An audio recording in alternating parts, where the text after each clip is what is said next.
नमस्कार, SBT news में आपका स्वागत है। पेश है राजस्थान जोधपुर बीकानेर जिले की बड़ी खबरें। बोर्ड परीक्षाओं की तारीख का इंतजार छात्रों को अभी कुछ दिन और करना होगा। दरअसल राजस्थान बोर्ड के अध्यक्ष प्रोफेसर डीपी जारोली ने कहा है कि फिलहाल कोरोना नियंत्रण पर सबका फोकस है और ऐसे में कोरोना के चलते बोर्ड परीक्षाओं को और आगे के लिए टाला जाएगा। उन्होंने कहा कि ऐसे हालात में परीक्षाएं कराना मुमकिन नहीं है। राजस्थान माध्यमिक शिक्षा बोर्ड के अध्यक्ष डॉक्टर डीपी जारोली ने सरकार से मांग की है कि शिक्षकों को कोरोना वॉरियर्स की भांति वरीयता के आधार पर कोरोना टीकाकरण किया जाए। उन्होंने कहा, यदि शिक्षक सुरक्षित हैं तो विद्यार्थी भी सुरक्षित रहेंगे।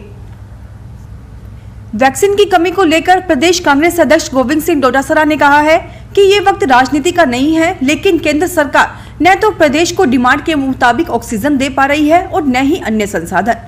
डोटासरा ने बताया कि मुख्यमंत्री कई दफा भाजपा नेताओं से अपील कर चुके हैं कि वे केंद्र सरकार पर दबाव बनाकर प्रदेश के लिए ऑक्सीजन और वैक्सीन का कोटा दिलाएं, जिससे लोगों की जिंदगी बचाई जा सके, लेकिन कोई सुनवाई नहीं हो रही है।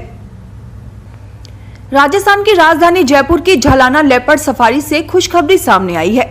झालाना लेपर्ड सफारी की मादा पैंथर एलके फीमेल के साथ में 3 शावक नजर आए। इस साल झालाना में यह पहली बार पैंथर का प्रजनन हुआ है। अब झालाना में पैंथर की तादाद 30 से बढ़कर 33 हो गई है। झालाना लेपर्ड सफारी के रेंजर जनेश्वर चौधरी ने बताया कि झालाना में डोन नंबर 2 में लगाई गई कैमरा ट्रैप में कल की तस्वीर सामने आई, जिसमें मादा पैंथर के साथ एक वाटर पॉइंट पर 3 शावक पानी पीते हुए नजर आए हैं। देखने में शावकों की उम्र 1.5 से 2 माह के करीब लग रही है।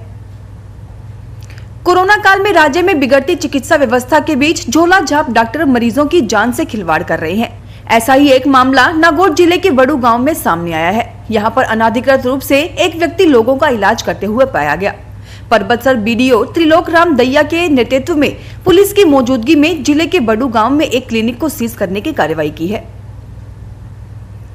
राजस्थान में कोरोना की दूसरी लहर ने जिंदगी को बेबस कर दिया है। अस्पतालों में ऑक्सीजन और बेड को लेकर मारामारी जारी है। इस संकट की घड़ी में अग्रिम मोर्चे पर डटे हेल्थ वॉरियर्स की जगह से अब भी काफी हालात काबू में है।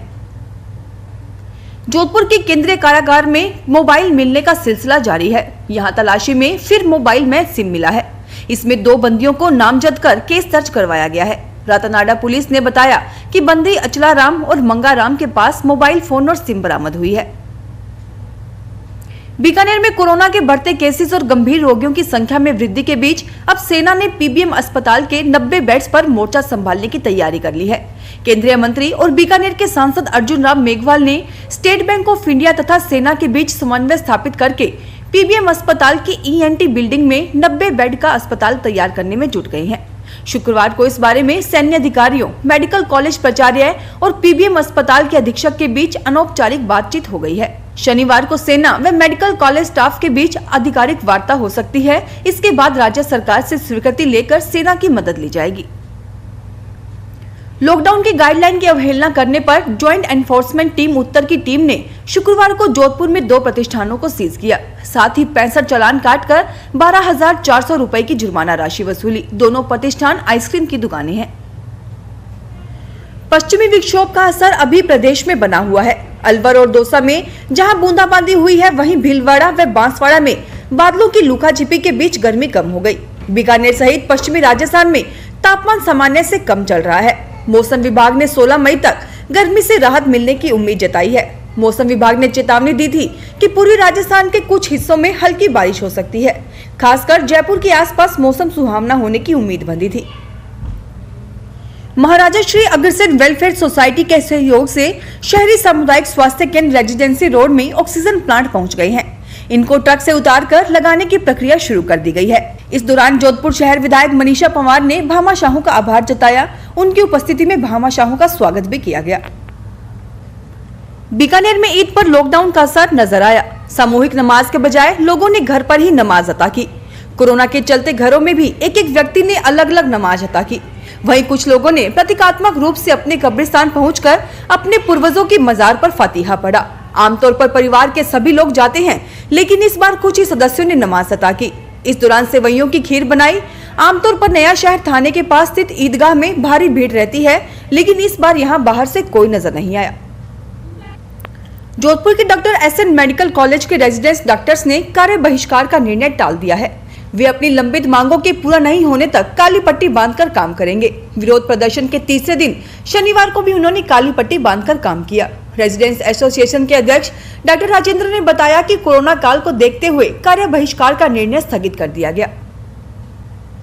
बीएसएनएल से सेवानिवृत्त कर्मचारी जोधपुर के लक्ष्मी विहार प्रथम फेज बासनी निवासी बाबूलाल गोस्वामी से किसी शातिर ठग ने निजी कंपनी का प्रतिनिधि बनकर लोन दिलाने के नाम पर 12,90,000 रुपए की ठगी कर डाली। घटनाक्रम 7 अप्रैल से शुरू होकर 26 अप्रैल तक चला, लेकिन न तो लोन मिला और न ही ऐंठी गई उक्त रकम वापस मिल पाई।